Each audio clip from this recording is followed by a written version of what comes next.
logo agradecer ao comunicador Haroldo Jacome, que nos cedeu aí o seu horário do Supermanhã Difusora para que pudéssemos entrevistar o presidente Lula, justo porque neste horário o presidente Lula poderá falar para um número bem mais amplo de pessoas, sobretudo para você que está aí na sua casa, as donas de casa, os trabalhadores de todos os setores, os estudantes, enfim, as pessoas que estão resguardadas nesse momento de pandemia. Então, o presidente Lula, neste momento, é muito mais fácil, neste horário, por isso que o Haroldo também nos cedeu este horário para fazermos essa entrevista. Queremos saudar também, inclusive, aqui todos os profissionais envolvidos nesta transmissão, inclusive na pessoa do Ricardo Stuckert e do Pablo Daniel aqui em Mossoró, no Magno, Hard e no Anderson Gabriel. Pois bem, é uma equipe toda envolvida nesta transmissão. Igualmente, quero referenciar aqui a governadora Fátima Bezerra, que está nos ouvindo, que está nos vendo. Quero referenciar a deputada Isolda Dantas, combativa deputada aqui do Rio Grande do Norte, cuja base é a nossa Mossoró.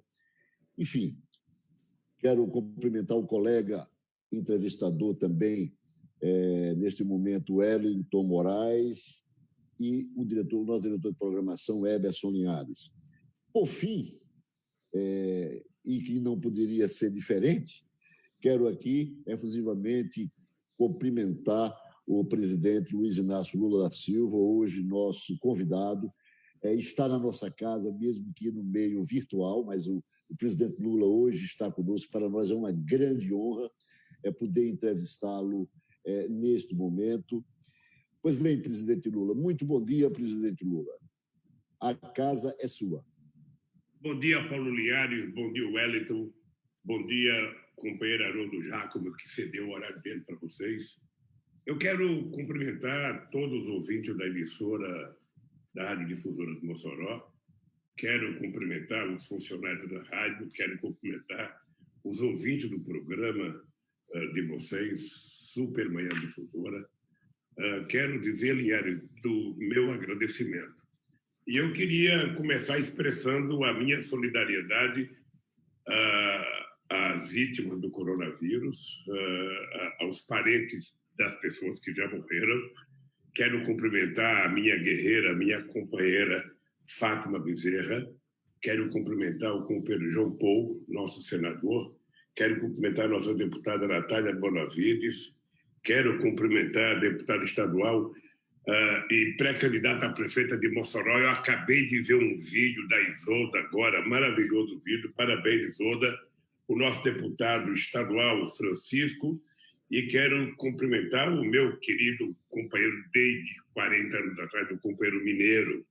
E cumprimentar o povo do Rio Grande do Norte, dizer da saudade que eu sinto de poder um dia, quem sabe, logo depois do coronavírus, voltar a Maceió, voltar a Natal para conversar um pouco com o povo. E quero te dizer, Paulo, que eu estou à inteira disposição.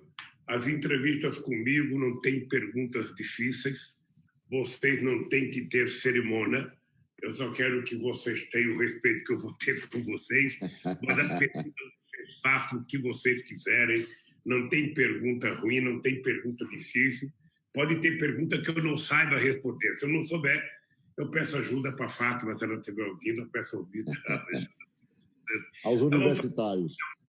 Verdadeira, porque o povo do Brasil está precisando de muita verdade. Então, eu estou à inteira disposição. Usem e abusem. Presidente, então, pegando um gancho aí na sua abertura, né, falando sobre essa questão da pandemia, como é que o senhor avalia esses 1 ano e 7 meses aí de gestão Bolsonaro na visão de um ex-presidente? Você já esteve na cadeira que o Bolsonaro está ocupando agora, e qual é a visão que o senhor tem desses quase 2 anos aí de presidência da República do Bolsonaro? O Wellington, tem uma lição de vida que eu aprendi com a minha derrota por Collor em 1989. Você nunca viu eu lamentar o fato de eu ter perdido as eleições por Collor. Eu dizia que talvez tenha sido obra de Deus não deixar eu ganhar aquelas eleições, esquecendo o papel que a Globo fez naquelas eleições, esquecendo tudo isso, porque eu acho que o PT, possivelmente naquela altura do campeonato, a gente não tivesse o preparo que a gente teve em 2003, quando eu tomei posse. Os 12 anos de espera que eu tive para chegar à presidência da República me prepararam. O PT elegeu prefeito, o PT elegeu governador, o PT tinha secretário, o PT tinha gente muito estruturada para chegar à presidência e governar. Então, eu estou dizendo isso para dizer que o Bolsonaro não estava e não está preparado para governar o Brasil. Ele deveria ter feito um cursinho de relações humanas para aprender a ser educado, para aprender a respeitar, para aprender a conviver, sabe, democraticamente com as diferenças, sabe? Você conviver democraticamente na diversidade é uma lição mínima. Aprender a conversar com o ser humano normal, não ficar fazendo discurso apenas para os seus milicianos, sabe? Conversar com a sociedade civil para ver se ele arruma quadros para poder ajudar a governar o Brasil. Porque, veja, ele escolheu, a ideia de que ele não está preparado, ele escolheu para o meio ambiente um cara que não gosta do meio ambiente, ele escolheu para a educação uma pessoa que não gostava da educação, ele chamou para a saúde, já é o terceiro ministro, e apenas teve um que começou a acertar, ele já tirou fora e colocou outros dois que não entendem de saúde.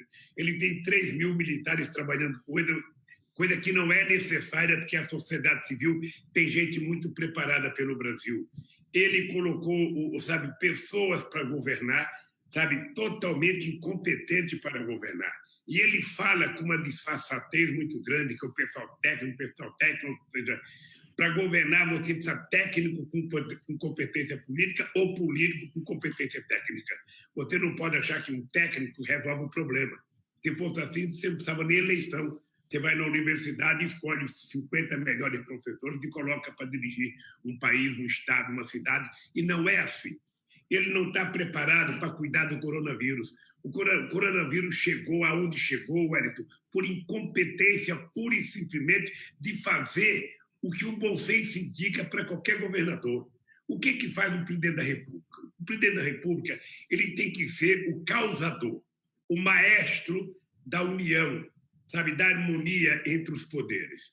E ele, ao contrário, ele já brigou com a Câmara, já brigou com o Senado, já brigou com a Suprema Corte, já brigou com o negro, já brigou com o índio, já brigou, ou seja, já brigou com reitores, já brigou com a universidade, já brigou com trabalhadores. Ao mesmo tempo, ele deveria ter criado um conselho superior, sabe, com os melhores cientistas desse país. Esse conselho deveria ser orientador do presidente da República para tratar a questão da doença. Esse conselho se reuniria junto com o presidente, com 27 governadores de estado, estabeleceria uma estratégia de como o governo federal iria ajudar o estado de acordo com as necessidades do estado. Os governadores não são inimigos do presidente, os governadores querem resolver os problemas do povo no seu estado, porque é o governador, em última instância, e o prefeito, ainda em mais última instância, que tem um enfrentamento direto com as pessoas que estão sendo contaminadas, das pessoas que estão com coronavírus, com os familiares que morrem. Esse era o papel do presidente, ajudar, colocar dinheiro, ajudar os prefeitos, ajudar a comprar os respiradores, ajudar a comprar máscara, ajudar a comprar gel, ou seja, esse era o papel, montar um hospital de campanha para as cidades que não têm. Esse era o papel do maestro, o papel do técnico de futebol, sabe? Aquele cara que monta a equipe. Ele não teve essa capacidade e começou a criticar a melhor coisa que aconteceu, que foi a criação a União dos Governadores do Nordeste. A União dos Governadores do Nordeste, ou seja, foi a coisa mais extraordinária que aconteceu, os 9 governadores do Nordeste se juntar, criar um fórum para decidir, para fazer política e para comprar os produtos mais baratos. Ou seja, ele não teve essa sensibilidade. Ele brigou com o Rio, brigou com São Paulo, brigou com Alagoas, brigou com o Rio Grande do Norte, brigou com Pernambuco, brigou com a Bahia, brigou... Ou seja, numa demonstração de total incapacidade de fazer as coisas. Sabe? Eu lamento profundamente, eu não gostaria que tivesse assim. Ou seja, o dinheiro que foi liberado, né, o auxílio que foi liberado de R$600 para as pessoas, mesmo esse auxílio que ele poderia, esse auxílio especial de R$600, que todo mundo deveria ter recebido, atrasou o pagamento. Ele agora queria cortar, ele não pode cortar. Nós estamos defendendo que isso vá até dezembro, porque não tem outro discurso, Paulo Linhares e Wellington, para a gente fazer, para pedir para as pessoas ficarem em casa se você não garantir que as pessoas tenham o que comer. O povo precisa trabalhar. O povo tem muito desemprego no Brasil, tem muita gente marginalizada, tem muita gente na economia informal. Então, você precisa garantir.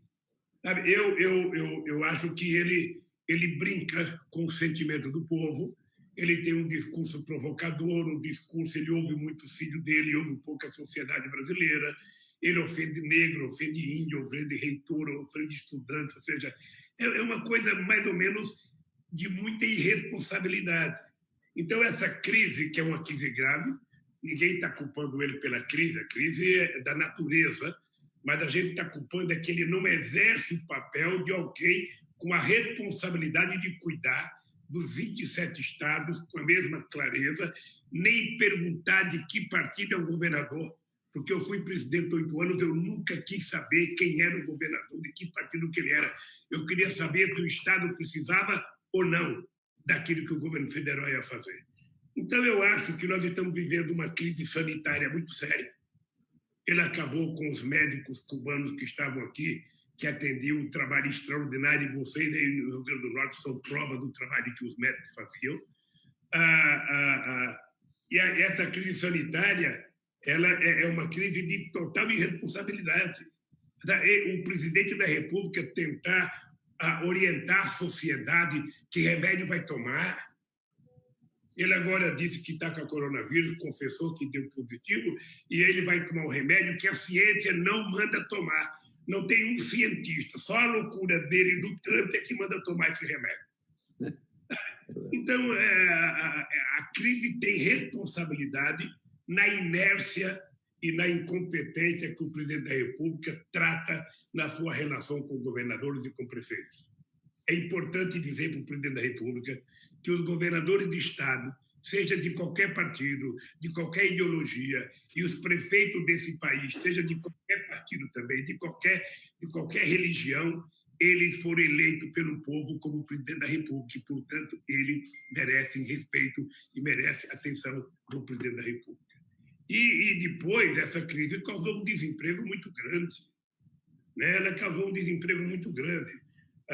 As pessoas querem trabalhar, obviamente, porque as pessoas precisam trabalhar. A pessoa tem que levar pão para tomar café de manhã para as crianças, a pessoa tem que comprar o leite, a pessoa tem que pagar a conta de luz, a pessoa tem que pagar a conta d'água. A pessoa, sabe? E aí ninguém dá garantia no transporte se ele está higienizado, sabe? Se no local de trabalho está higienizado. O mesmo empregador que fica fazendo pressão para o trabalhador ir trabalhar, para o governador abrir o comércio, não dá nenhuma garantia de vida para o funcionário. Aqui em São Bernardo do Campo, a Mercedes-Benz, ela tinha um acordo, terminou o acordo com os trabalhadores, foi feito outro acordo para voltar a trabalhar. Mesmo assim, com todos os cuidados, as pessoas trabalhando mais distante um do outro, almoçando longe um do outro, mesmo assim, em 15 dias, já teve mais de 200 casos de pessoas infectadas pelo coronavírus. Então, é só o Bolsonaro assumir a responsabilidade de que a pandemia não é uma coisa que se trata com discurso. A pandemia se trata com políticas públicas, com democracia, com conversa, com parceria e com o recurso necessário para colocar, sabe, a máquina para funcionar. O governo poderia, nesse instante, ter um dinheiro só para cuidar do povo que precisa e ter um dinheiro para investir em obra de infraestrutura, que é para gerar emprego para esse povo poder trabalhar e ser feliz, como era no meu tempo. E ter esperança, como tinha no meu tempo. Porque o Rio Grande do Norte é prova do que um presidente da República pode fazer quando ele não briga com o governador. E você sabe que os governadores do Rio Grande do Norte nunca foram meus amigos, mas eu nunca tive uma divergência com nenhum deles. Eu os tratava como se fossem amigos, porque ele era governador eleito pelo povo do Estado. Então, é isso que eu acho que estamos vivendo no Brasil. Estamos vivendo um desgoverno. E o ministro da Fazenda, ele só sabe sonhar em privatizar, está fechando todas as Petrobras no Nordeste brasileiro, fechando todas. Ele não tem noção que mais de 7 mil postos de trabalho no Nordeste já foram fechados por conta da irresponsabilidade dele em tentar desmontar a Petrobras para cumprir promessas feitas ao governo americano. Esse é o dado concreto, meus companheiros do Estado do Rio Grande do Norte e meu querido Wellington. Presidente Lula, o senhor falou aí na questão do consórcio Nordeste. Eu, particularmente, venho defendendo essa ideia, não apenas para estados, mas também para municípios. Porém, neste momento se coloca a questão dos consórcios estaduais e que tem dado bons resultados. Mas eu queria derivar dessa questão que o senhor colocou em relação aos consórcios para um outro campo. A gente sabe que a Federação Brasileira tem muitos problemas, inclusive um problema crônico de centralização do poder na esfera federal. O senhor foi presidente da República, bem sabe que a União é que tem tudo, a União é que pode fazer tudo, e os estados são pobres e os municípios mais pobres ainda. Mas eu queria saber do senhor exatamente o seguinte: esses consórcios mostram que é possível a gente pensar num novo tipo de federação. Inclusive, vários juristas brasileiros importantes, e aqui eu referencio o professor Paulo Bonavides, que sugeriu, inclusive, na época da Constituinte, ele foi um daqueles notáveis que fizeram o anteprojeto submetido à Assembleia Constituinte. Ele preconizava também exatamente, ele preconiza essa questão do federalismo regional. O senhor acha que nós precisamos de redesenhar a federação? A gente tem que ter uma federação diferente, em que os estados e os municípios possam ter, digamos, mais poder de fogo, mais condições do que tem hoje, presidente? Esse modelo de federação, me parece que ele vem desde a Constituição, a primeira Constituição depois da proclamação da República. Esse modelo de Estado. Eu dei uma demonstração, Paulo Linhares, você que tem muita comunicação, muito contato, pode conversar com outros governadores daí do próprio Rio Grande do Norte, que não eram do PT. Quando eu assumi a presidência, eu tinha duas coisas na cabeça na minha relação com o Estado e município. É que o governador e o prefeito não podem ficar mendigando ajudas em Brasília para ficar devendo um favor a deputado. Às vezes, o coitado do prefeito, ele vai para Brasília, chega em Brasília, ele fica embaixo do braço de um deputado que leva ele no ministro, leva ele no outro, leva ele no outro, leva ele no outro. E às vezes não consegue nada. Eu tinha na cabeça que era preciso garantir recursos para que o prefeito tivesse condição de fazer algum investimento na sua cidade e para que o governador também pudesse fazer. Por isso é que, quando nós construímos o PAC, primeiro nós pensamos as obras de caráter nacional. Depois nós chamamos os governadores para dizer quais eram as obras de caráter estadual. E depois muitos prefeitos das cidades maiores a dizer quais eram as obras municipais. E foram eles que fizeram o projeto das obras em cada área, para que a gente pudesse trabalhar em conjunto, para que o governador não ficasse apenas mendigando dinheiro, mas que ele tivesse o prazer de construir sua própria obra. E isso foram 8 anos de governo que nós fizemos assim. 8 anos de governo. É por isso, Paulo Linhares, que quando eu fui candidato, em 2010, quando eu estava apoiando a Dilma, nós não tivemos um panfleto de nenhum deputado contra o governo Lula. Porque nós tínhamos mantido uma relação altamente civilizada.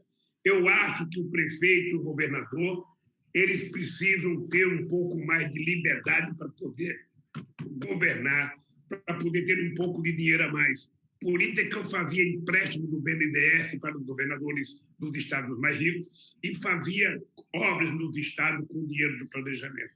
Se você pegar, e vocês devem ter, que eu não vou ficar citando aqui, mas se você pegar as grandes obras que a gente fez, sabe? Por exemplo, o aeroporto de São Gonçalo do Amarante, se a gente fosse pensar bem, a gente não tinha dinheiro para fazer. Mas o desejo do Estado do Rio Grande do Norte era tanto que nós resolvemos, sabe, fazer. Sabe, na perspectiva de construir uma parceria mais tarde, e ele hoje está funcionando. A transposição do Rio São Francisco, vocês sabem que Dom Pedro tentou fazer isso há um século e meio atrás, e nós só fizemos porque era justo tirar 12 milhões de brasileiros da extrema seca. Lamentavelmente, aí no Rio Grande do Norte, parece que no eixo norte, nós deixamos 94% da obra pronta e falta pouco por cento, eu não sei se acabaram. Mas é importante as pessoas se darem conta de que os estados precisam ser tratados com mais respeito. O Estado é um ente federado que o governador é eleito pelo povo, então ele tem que ser tratado com respeito, sabe? Tem que ter conversa civilizada. Nem o governador pode ficar governando apenas fazendo oposição ao governo federal e nem o presidente pode governar fazendo só oposição ao governo estadual. Nem esse negócio do governador não gosta do presidente, o presidente não gosta do governador. Ninguém está falando em casamento. A gente está falando em relação entre seres humanos que têm cargos públicos e que precisam se respeitar, porque se eles não se respeitarem, quem paga o preço é o povo. Eu só posso dizer, Paulo, que eu dou os 8 anos de mandato como exemplo da relação com os governos. Foi o melhor momento da história do Nordeste na sua relação com o governo federal, porque tudo que foi possível fazer, tudo, sem distinção, eu fiz porque era minha obrigação não cuidar do governador, cuidar do povo do Rio Grande do Norte, cuidar do povo da Paraíba, cuidar do povo do Ceará. Eu estava cansado, Paulo. Eu estava cansado. Você sabe que eu sou de Caetés, naquele tempo chamava Garanhuns, porque Caetés só virou em 1962. Sabe, eu estava cansado. O Nordeste só aparecia nos jornais como a região que tem mais analfabeto, a região que tem mais evasão escolar, a região que tem menos doutor, a região que tem menos mestre, a região que tem mais fome. Porra, não é possível que Deus não gostasse do povo do Nordeste. Aí eu fui descobrir que não era Deus o culpado, não. O culpado era o homem público que não sabia priorizar. Ele aceitava que tivesse um que comesse 10 pãezinhos e outro que não comesse nenhum. E eu resolvi mudar. Todo mundo tem que ter direito de comer um pão. Todo mundo tem direito de tomar café. Todo mundo tem direito de almoçar e jantar. Isso está na Bíblia. Sabe? E por que não conceder?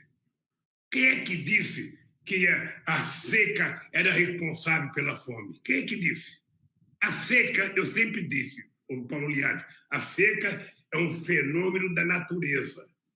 A fome, por causa dela, é irresponsabilidade dos governantes. É como o gelo no Canadá. É como o gelo no Canadá. Você olha o Canadá, você fala, pô, sabe, esse povo faz o que na vida com tanto frio, com tanto gelo? Eles aprenderam a conviver, sabe?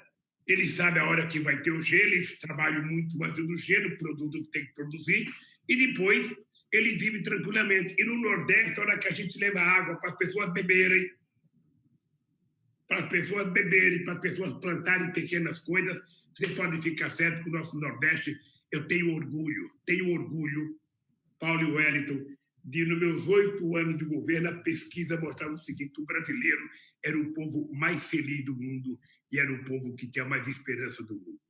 Você não sabe a minha alegria quando eu via na televisão um pobre sertanejo do Nordeste trocando o seu jeguezinho por uma motocicleta. A alegria que aquilo dava, uma cacimba, como foi feito, mais de 40 mil cisternas no Rio Grande do Norte, 37 mil e poucas cisternas no Rio Grande do Norte, sabe? Para a pessoa não ver a sua cabrinha morrer de fome, morrer de sede. Sabe? E isso é papel do presidente da República, do maestro da política. Sabe? É como orquestra mesmo. Eu falo orquestra porque é a coisa mais fácil de entender. Sabe? O maestro não é obrigado a saber tocar todos os instrumentos, mas ele tem que entender de música. Ele tem que entender da afinação. Ou um técnico de futebol. que tem que colocar o jogador certo na posição certa. Esse é o papel do presidente. E essa é uma coisa que o Bolsonaro não sabe fazer. É por isso que o Brasil está assim. É por isso que nós temos muito desemprego. É por isso que o coronavírus, sabe, daqui a pouco a gente está ganhando dos Estados Unidos. Você pensa que eu tenho orgulho de estar falando isso? Não tenho, Paulo. Não tenho orgulho. Eu, sinceramente, eu gostaria que o Bolsonaro, sabe, pagasse mais salário do que eu paguei, aumentasse salário mínimo mais do que eu aumentei, desse mais comida do que eu dei, desse mais motivação para o pequeno produtor, para o pequeno empresário do que eu dei. Ou seja, que ele passe para a história como o presidente que fez mais política social do que o governo do PT. Em todas as áreas, mais na saúde. Não, ele está acabando com a farmácia popular, sabe? Destruindo o ProUni, destruindo o FIES. Você não sabe, Paulo, o orgulho que eu tenho do que eu fiz. Eu só pude fazer, não era porque eu sabia fazer, não. Era porque o povo me ajudou a fazer. Eu fiz 74 conferências nacionais para decidir todas as políticas públicas do governo. Eu não tinha medo de fazer aquilo que o povo queria que eu fizesse, porque o povo, discutindo junto, ele tinha muito mais possibilidade de acertar do que a cabeça de um presidente sozinha. Foi isso que o Brasil deu certo e é isso que o Brasil não está dando certo agora. Vice-presidente, o senhor saiu, né, da presidência em 2010 com mais de 80% de aprovação. De lá para cá, a classe política vem sofrendo muito, um desgaste muito grande. A classe política partidária, inclusive criminalizada. Como é que o senhor vê, nesse momento, a classe política, né? Muito por parte também de malfeitos de alguns políticos,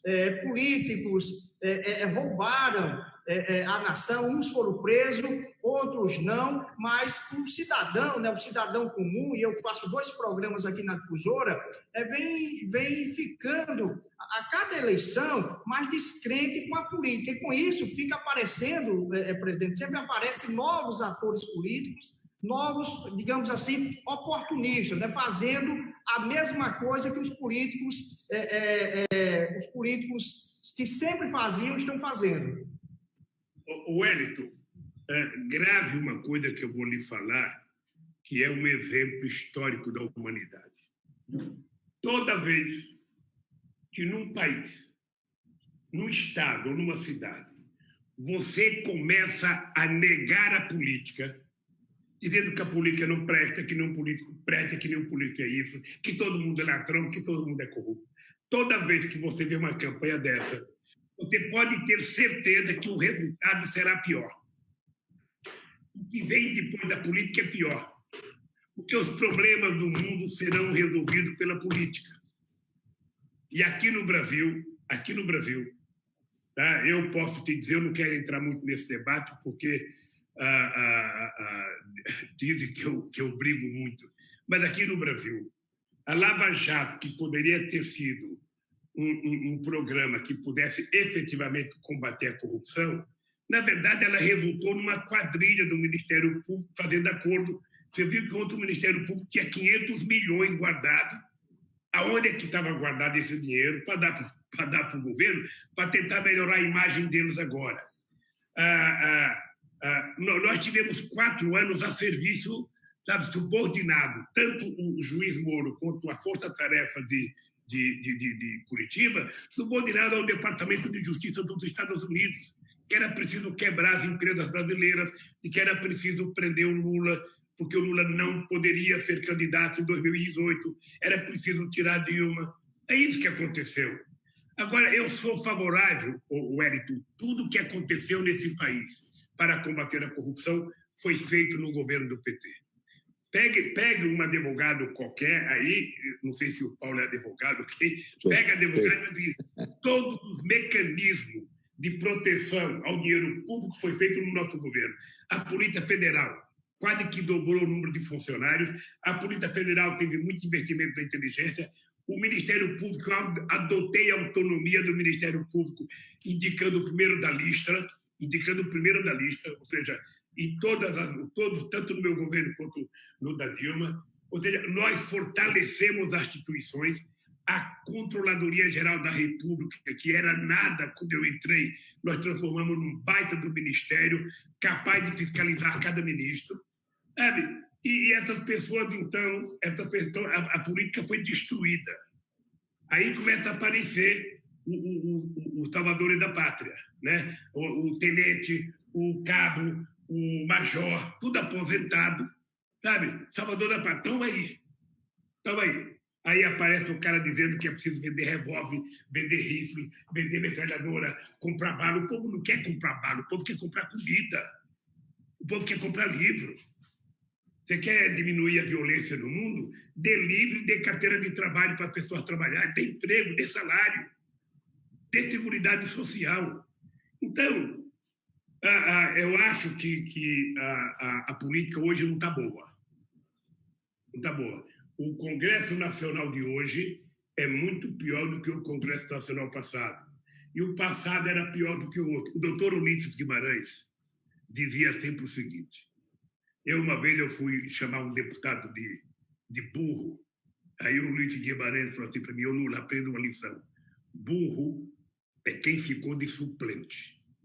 Segundo, você tem que levar em conta que toda vez que a imprensa nega a política, o que vem depois é pior. Aí foi assim que Hitler se transformou no que se transformou, foi assim que Mussolini se transformou no que se transformou, porque na hora que você... Assim que é o Trump. Como é que o Trump ganhou as eleições? Em base de mentira. Em base de mentira, ou seja, o cara conseguiu ganhar em 5 estados vendendo mentira pelo fake news. Então, Wellington, é gravíssimo quando você nega a política. Você sabe o que eu digo para o jovem quando eu vou fazer debate? Eu digo assim para o jovem: olha, o dia que você não acreditar em ninguém, o dia que você achar que todo político é ladrão, que todo político é corrupto, que todo político não presta, ainda assim, não desista da política, vire você o político. Porque o político honesto que você quer, o político competente que você quer, às vezes não estará dentro de mim, às vezes estará dentro de você. Então, disputa as eleições, organize politicamente, também vai disputar as eleições. O que acontece é que hoje, Wellington, lamentavelmente, eu sou obrigado a dizer isso, os partidos viraram uma cooperativa de deputados. Olha qual é o único partido que age como um partido político nesse país. Você tem o PT, que é o maior partido de esquerda da América Latina, você tem o PCdoB, você tem o PSOL, você tem o PSD. O restante é uma cooperativa. Junta 10 deputados para pegar o fundo partidário, o fundo eleitoral, para dividir entre os deputados. Você percebe? Então, o cara hoje é presidente de um partido, ele vira presidente de uma média empresa. Então, isso é que está errado. É como organizar um partido. Um partido não pode ser criado a partir de deputado, um partido tem que ser criado a partir da organização de base da sociedade, seja empresário, seja de pequenos empresários, seja de sindicato, mas não pode ser um ajuntamento de deputados em função do fundo partidário. Eu acho que, meu caro, o mundo está pobre de política. Quando houve a crise de 2008, eu participava junto com Bush na organização do G20. E a constatação que eu fazia, Wellington, era que o mundo estava sem liderança. A política na Europa ela foi burocratizada. É conselho de burocrata para decidir tudo. Quem foi eleito não decide nada. Sabe? Então, nós saímos do Clinton, do Bush, do Obama, caímos aonde? No Trump. O Trump é o resultado de uma grande mentira. Outro dia eu vi a matéria no jornal nos Estados Unidos dizendo que o Trump conta 11 mentiras por dia. Olha como é que é possível alguém ser presidente do maior país econômico do mundo, do maior país bélico do mundo, do maior país científico do mundo e contar 11 mentiras por dia? Então não é possível. O Bolsonaro, ele começou, agora ele está com medo. Agora ele e os filhos dele estão com medo porque a Suprema Corte, sabe, está indo em cima deles. Mas eles passaram 1 ano e meio contando mentira. Levantava 3 horas da manhã e passava mentira, 4 horas e passava mentira, 5 horas e passava mentira. E a imprensa ia atrás das mentiras. E ele continuava brincando. Ele falava as bobagens na quinta-feira, a imprensa ficava divulgando sexta, sábado e domingo, na segunda-feira falava uma nova bobagem, a imprensa ia atrás das bobagens dele, e foi assim 1 ano e meio. Eles não falam em desenvolvimento, não falam em crescimento econômico, não falam em geração de emprego, não falam em aumento do salário, não falam em melhorar os benefícios do povo, sabe? Então, ele queria dar R$200 de auxílio emergencial, R$200 ele queria dar. O PT queria um salário mínimo e o Congresso Nacional, com forte apoio da oposição, aprovou 600. Sabe que ele queria dar 200. Então, meu caro Wellington, meu caro Paulo Linhares, não é possível governar um país do tamanho do Brasil fazendo bobagem que o Bolsonaro faz. Não é possível. Até porque, deixa eu contar uma coisa para vocês. Vamos supor, Wellington, que você fosse um empresário inglês e o Paulo fosse um empresário alemão e vocês quisessem fazer investimento num país. O que traz investimento são 3 coisas. Sabe? Você tem que ter, primeiro, demanda. O povo do país que você vai investir tem que ter demanda, porque se não comprar, você não vai produzir para fazer estoque. O governo tem que ter credibilidade e tem que ter previsibilidade. Além do que, você tem que ter energia para oferecer, mão de obra qualificada. Sabe? Tudo isso é que dá a um país a opção dos investimentos, não é pelos olhos do presidente. O presidente fala, vou para a Suíça, vou arrumar empresário para investir, vou para os Estados Unidos. Aí o cara vê o que ele faz aqui na Amazônia, o povo vê o que ele trata do negro, ele chega a falar de negro pesando em arroba. Então é o desprezo dele pelas comunidades quilombolas. Como é que a gente pode viver? Então, Wellington e Paulo Linhares, é triste, é por isso, veja, o Bolsonaro já tem 45 pedido de impeachment dele. 45. É só o presidente da Câmara colocar um que não vão ver o que vai acontecer. É por isso que ele está agora tentando construir uma maioria no Congresso Nacional para evitar o impeachment, sabe? É assim, o mundo real e a política real ensinam muitas pessoas a viver. O Bolsonaro, se ele quiser falar bobagem, que ele fale para ele. Mas, ao se dirigir ao povo, ele tenha respeito. Ele deveria estar sendo um herói nessa questão da coronavírus, tratando com respeito, tá? E com medo do vírus. Ele agora está contaminado, eu espero que não seja grave, espero que ele viva, para que ele, sabe, responda, sabe, pelo que ele está fazendo para a sociedade. Eu acho que, de vez em quando, ele é um genocida. Quando alguém pergunta para ele, morreram 30 mil, eu falo, e daí? Agora já não são mais 30 mil, agora são quase 70 mil. Essas pessoas, o Wellington e Paulo Linhares, essas pessoas que morreram têm filhos, têm pais, têm mãe, têm mulher, tem gente que gosta deles. O presidente não pode tratar com desdém, sabe, a sociedade brasileira, sobretudo as vítimas do coronavírus, como ele trata hoje. Então é por isso que o Brasil está em dificuldade. Eu digo sempre o seguinte, Wellington, é muito mais fácil e é muito melhor a gente ser bom. Quando você é bom, quando você tem o coração limpo, você dorme direito, você não acorda à noite, você não tem insônia, porque você não fez mal a ninguém.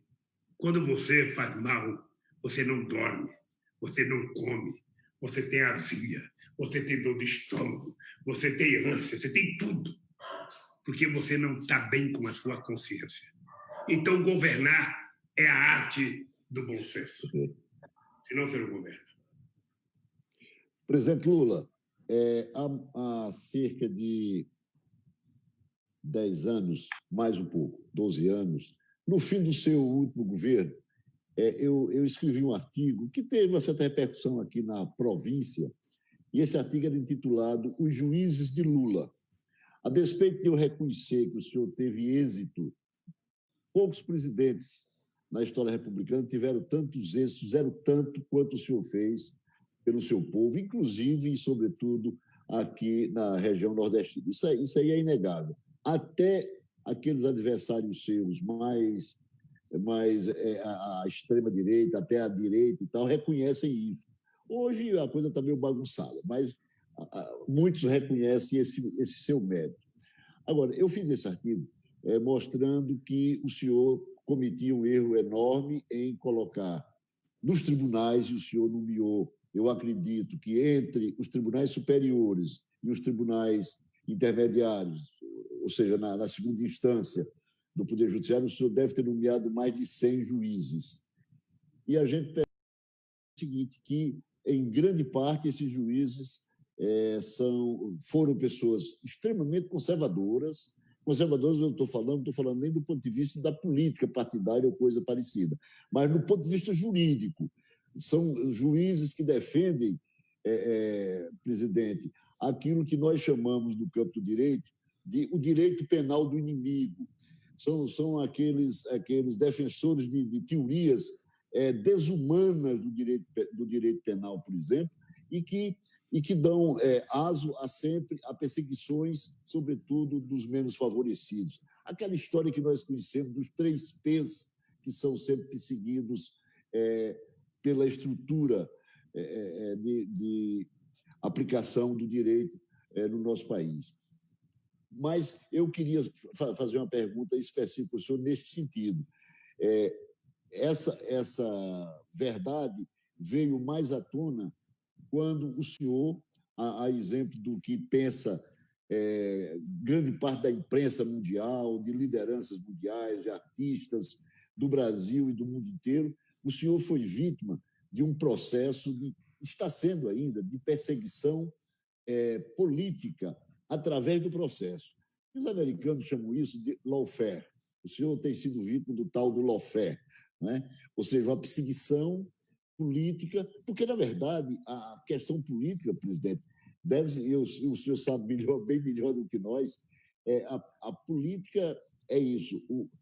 Tem que ser, as questões políticas têm que ser decididas no fórum certo, que é o fórum das urnas. Quando a questão política é levada aos tribunais, a gente vê, geralmente, distorções. Mas o senhor nomeou muitos desses juízes, inclusive para a Suprema Corte, alguns, ou grande maioria, por assim dizer, com reputações ilibadas, assim como manda a Constituição, mas alguns deles, inclusive, lastimavelmente, sem o tal do notável saber jurídico que manda a Constituição, que é um requisito constitucional.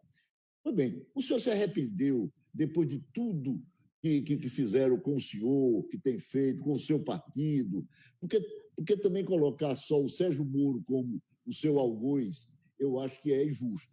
Ele faz parte de uma engrenagem, mas sem a ajuda do pessoal lá do Tribunal da 4ª Região, deram aquelas decisões, inclusive, aumentando penas absurdamente, e o STJ, e o próprio Supremo, em alguns momentos.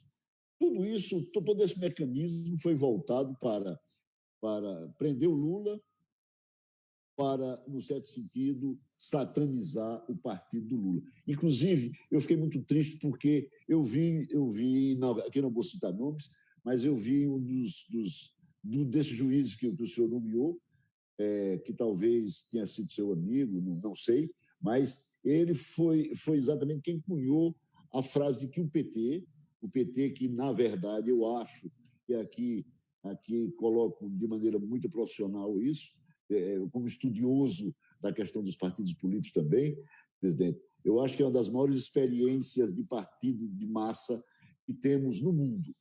Não é só na América Latina, não é só no Brasil, é uma grande experiência de partido político. E os 1.300.000, 1.400.000 pessoas que compõem o PT não merecem de ser chamados de organização criminosa. E foi um desses juízes, sentado lá, togado, e que tinha sido colocado lá pelo senhor, que chamou o seu partido, satanizou o seu partido e chamou de organização criminosa injustamente. Como é que o senhor vê essa questão? Se o senhor novamente voltasse à presidente da República, o senhor ia ter mais cuidado em escolher esses juízes? E quero aqui finalizar, porque também o nosso tempo, eu não sei como é que anda, mas eu quero finalizar o seguinte, uma pergunta que está em todas as bocas. O senhor é candidato a presidente, presidente Lula? Paulo, primeiro eu quero dizer que... Desculpe. Eu quero dizer que eu estou orgulhoso de saber que o Brasil ainda tem jornalistas da sua capacidade de ser capaz de fazer uma análise política e estudar os partidos políticos no Brasil. Eu sempre disse, Paulo, que o PT ele não é odiado pelas coisas ruins que ele fez, ele é odiado pelas coisas boas que ele fez. Eu tenho lido muito, Paulo, sobre a escravidão. Tenho lido muito, tem 3 livros muito interessantes, 1808, 1822 e 1889, que é quase que uma leitura obrigatória. Laurentino Gomes, presidente. É uma leitura obrigatória para a gente compreender melhor. Tem outros escritores, e eu estou entendendo um pouco o comportamento da classe média conservadora brasileira, sabe, da riqueza que se transfere do Nordeste na época do boom da cana e se transfere para o Sudeste do boom do ouro e fica lá para sempre em função do boom do café e daí do boom da indústria. Eu estou compreendendo melhor o comportamento da elite brasileira. Mas eu queria voltar ao começo da pergunta tua. Veja, eu não escolhi nenhum ministro em qualquer das cortes por amizade pessoal, porque eu não sou advogado, eu não tenho relação com o mundo jurídico. Eu tenho relação sempre na confusão, quando eu fui preso em 80 por causa da greve, 70 da greve, mas eu não tenho. Veja, mas eu não me arrependo não, Paulo, porque as pessoas que eu indiquei tinha um currículo muito interessante, um currículo competente. O presidente da República chama as pessoas, conversa, o presidente da República se orienta por outras pessoas, alguns companheiros importantes, sabe, do ponto de vista jurídico, o ministro da Justiça, o advogado-geral da União, a Casa Civil, ou seja, muita gente orienta, sabe, se o Wellington é candidato, se ele tem competência ou não. Eu indiquei as pessoas por isso, porque as pessoas eram bem indicadas e as pessoas tinham um currículo bom. Agora, veja, eu nunca pedi favor a nenhum. Nunca pedi favor a nenhum, porque eu não os indiquei para fazer favor para mim. Eu indiquei para que eles fossem ministros da Suprema Corte Brasileira.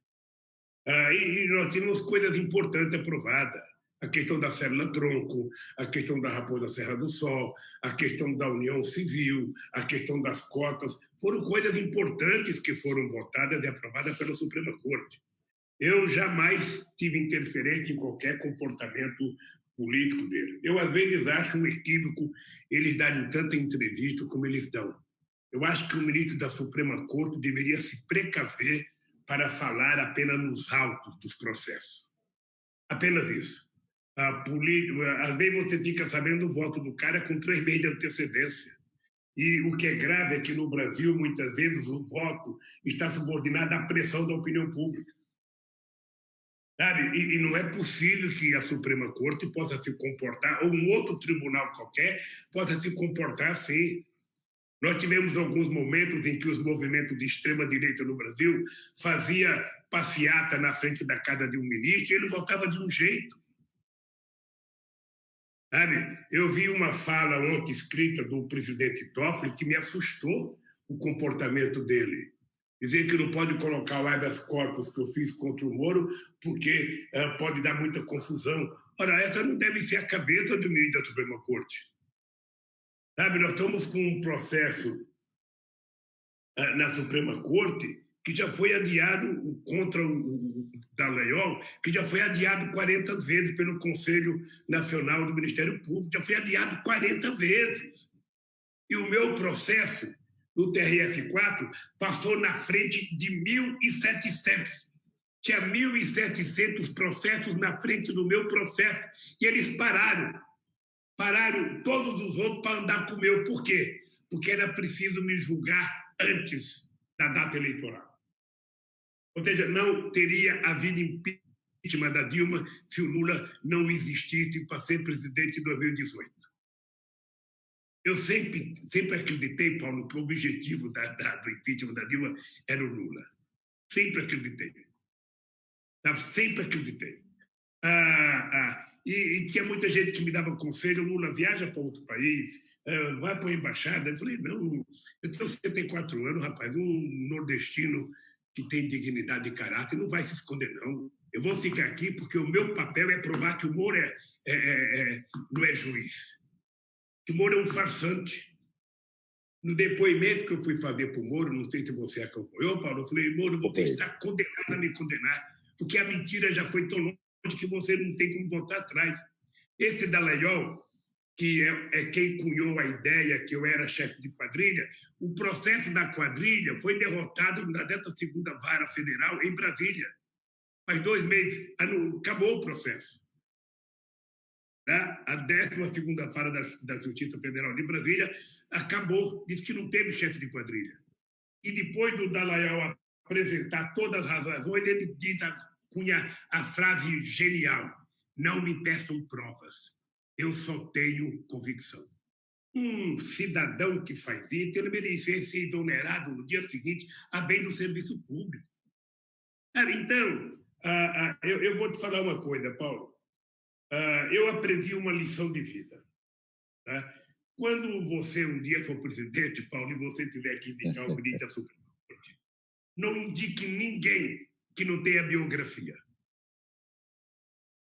Não indique ninguém que não tenha biografia. Não indique ninguém que vá construir sua biografia dentro da corte. Porque aí ele fica medroso. O Dias Toffoli construiu, presidente. O Dias Toffoli foi um grande advogado do PT, foi um grande advogado-geral da União. Eu indiquei porque ele teve um trabalho extraordinário como advogado-geral da União. Eu acho que ele merecia ir para a Suprema Corte.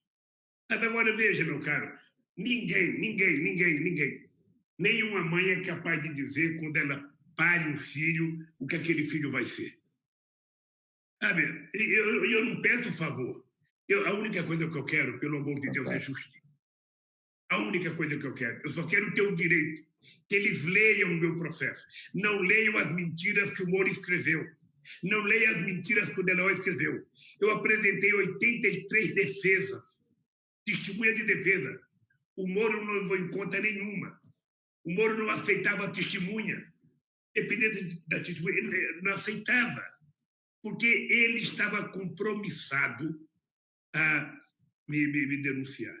Então, Paulo, é difícil. Na verdade, você não sabe. A única coisa que pode balizar a indicação de um ministro é efetivamente a biografia dele. É você analisar o passado, analisar o presente, você vê como é que ele se comportou em causas relevantes, sabe? Porque aí você indica as pessoas, sabe, com possibilidade de errar menos. Eu vou te contar uma história. Eu teve um ministro que foi indicado na minha sala. Esse até era meu amigo. Esse até foi motorista meu, ou seja, me buscava no aeroporto. Ele foi indicado. A primeira indicação dele foi de 3 grandes juristas, 3 das maiores figuras do mundo jurídico desse país. E me falaram: olha, presidente, se o senhor indicar fulano de tal, esse fulano de tal, ele é muito competente, ele é muito sério, ele é muito não sei das contas e tal. Sabe?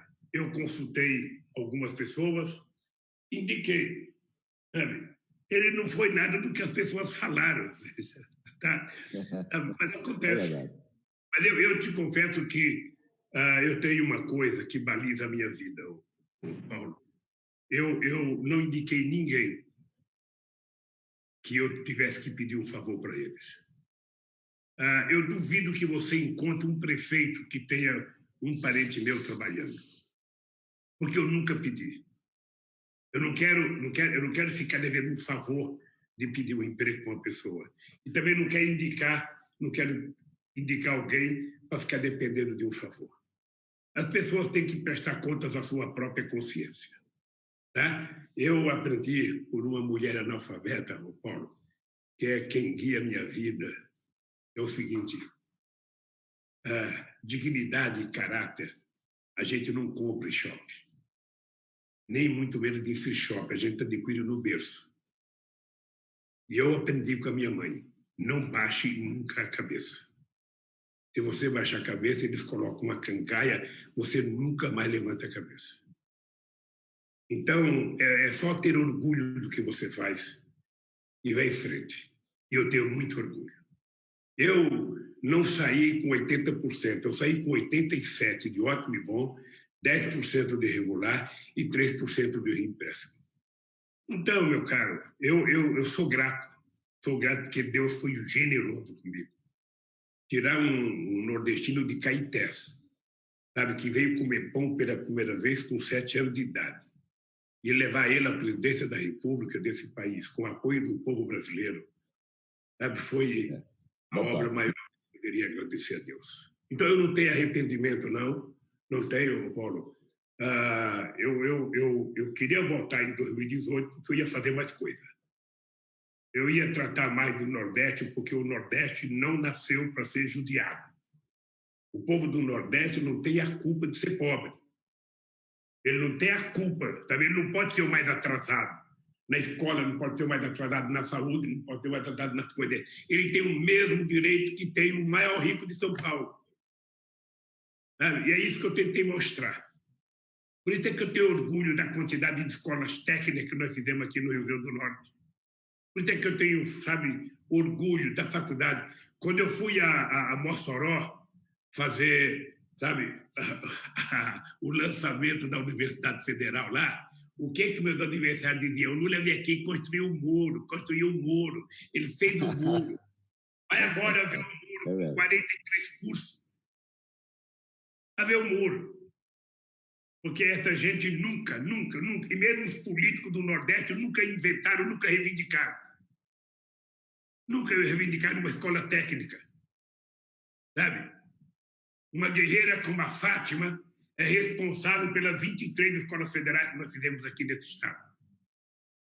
Ele não sabe o que é ser presidente e ter essa mulher no teu calcanhar querendo escola. Você não sabe o que é a Fátima reivindicando o direito dela.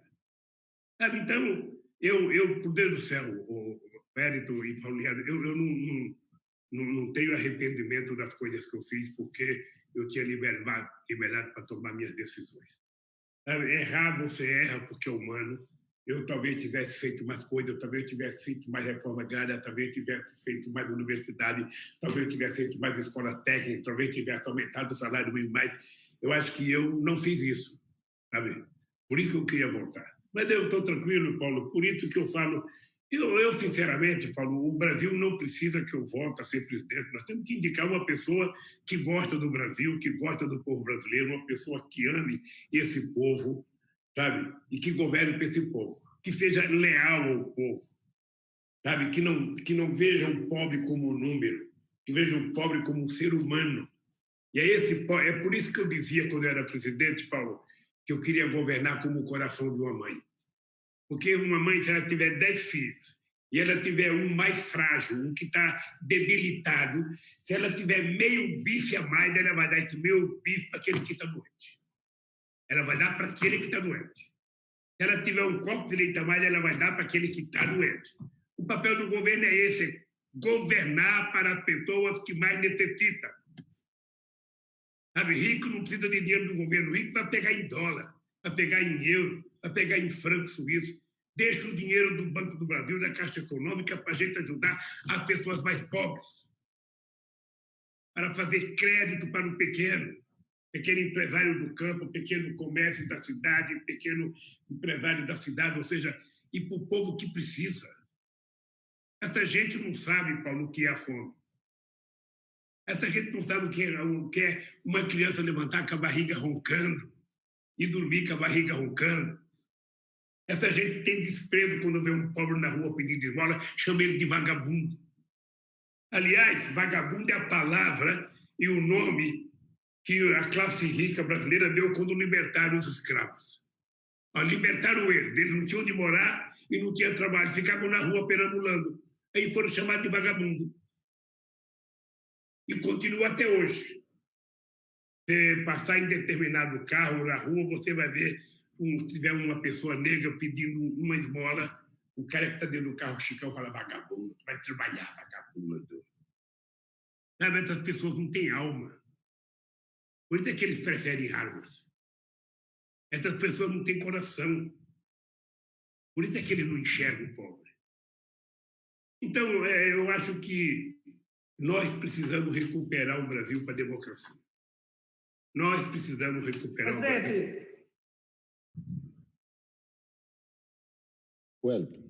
Presidente, o senhor Paulo Linhares perguntou sobre a questão eleitoral. Eu vou fazer uma pergunta voltada aqui para a questão do Nordeste, né? Nós temos aqui grandes nomes para poder concorrer à eleição. Temos o governador, por exemplo, do Ceará, que vem fazendo um grande trabalho, é de seu partido, Camilo Santana. Temos o governador do Maranhão, Flávio Dino, do PCdoB.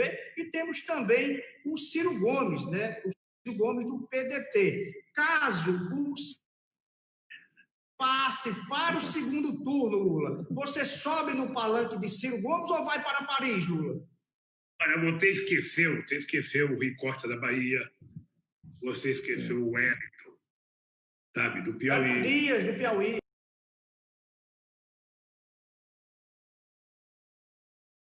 Não, deixa eu lhe falar. O PT tem muitos candidatos.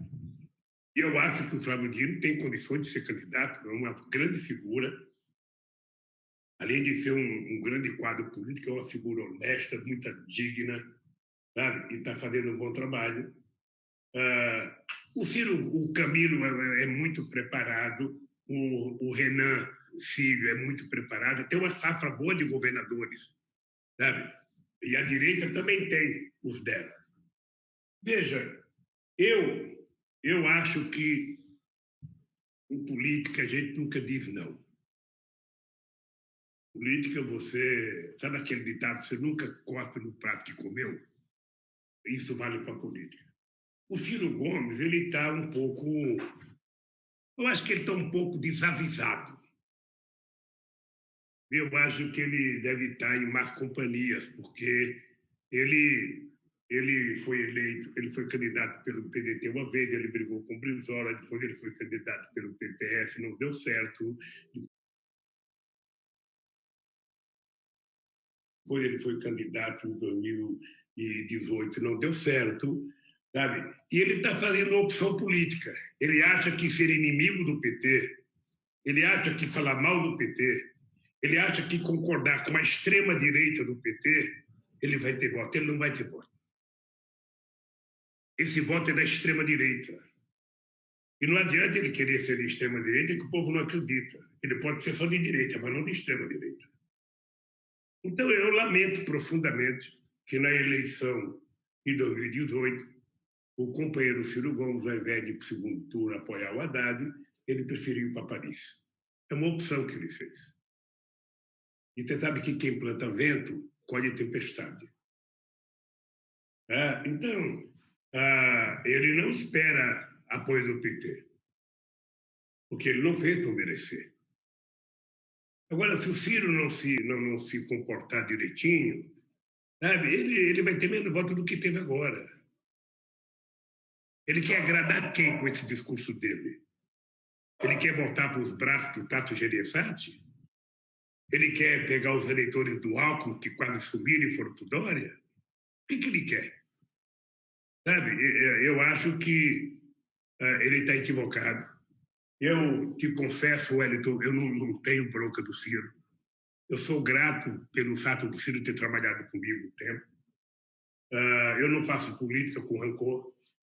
Esse rancor que eu tenho do Moro é porque, sabe, ele não tem direito, não tem história, não tem moral, não tem conhecimento de dizer que eu roubei nesse país. Ele não tem. Ele pode pegar toda a família dele, entrar um dentro do outro, que eles não têm moral para falar que eu sou ladrão. Então é isso que eu fico nervoso e quero provar que ele é o culpado. Eu quero provar quem é que é ladrão. Por que ele não aceita que o Tacla Duran, que está na Espanha, vai prestar depoimento? Ele não quer, Dallagnol não quer. Bem, mas deixa o barco rolar, vamos voltar à questão das eleições. Nós vamos ter uma boa safra de candidato em 2018, 2022. Eu espero que mas todo mundo... o próprio Sérgio Moro, presidente, o próprio Sérgio Moro, né, já deixou aí entre linhas que poderá ser candidato a presidente em 2022. Acho bom que ele seja, eu acho. Eu acho que ele vai para a televisão fazer debate. Ele é tão covarde que, quando a gente ia prestar depoimento lá, ele colocava a câmera para filmar a cara da gente, mas a cara dele não aparecia. Sabe por quê? Porque ele é mentiroso. Olha nos olhos dele. Eu não sei se aí no Rio Grande do Norte vocês pensam assim, mas a minha afinada mãe dizia o seguinte: meu filho, se você quiser saber se uma pessoa está dizendo a verdade, não olhe na boca dele, olhe nos olhos dele. Nos olhos. A mentira vem pelos olhos. E o humor é mentiroso. Esse é o problema. O humor é uma cria da Globo. A Globo criou esse boneco de barro e a Globo vai tratar de defendê-lo. Eu acho ótimo que ele seja candidato. Eu quero que ele vá nos debates da televisão. Sabe? É bom para a gente medir o tamanho dele. Sabe? Então, as pessoas ficam achando que ele vai ser um bom candidato. Deixa entrar. Deixa entrar na luta para saber como que é o ringue. Ele tem que entrar no ringue. Sabe? Não é tão fácil. Sabe? Ele não vai estar com uma toga, se protegendo de tudo e de todos. Ele vai ficar nu diante da sociedade brasileira. Vamos ver como é que vai ser. Mas eu acho que todo mundo que tem idade pode ser candidato. E aí todo mundo disputa o primeiro turno. Se não der, quem for para o segundo turno, apoia. Agora, o PT não pode ser odiado por o PT ser grande. Veja, o PT tinha 7 anos de idade. O PT foi para o segundo turno em 89, disputando com Brizola, Ulisses Guimarães, Aureliano Chaves, Mário Covas, Afif Domingos. O PT, sabe, com simples metalúrgico, o PT foi para o segundo turno em 89 e 94. O PT foi o segundo partido em 89, 94, 98, o primeiro em 2002, o primeiro em 2010, o primeiro em 2006 e o primeiro em 2014. E seria o primeiro em 2018. Vocês sabem que eu ganharia as eleições no primeiro turno, porque contra mim, algumas mentiras que foram contadas contra o Haddad, eu não pegava. Sabe? Não pegava.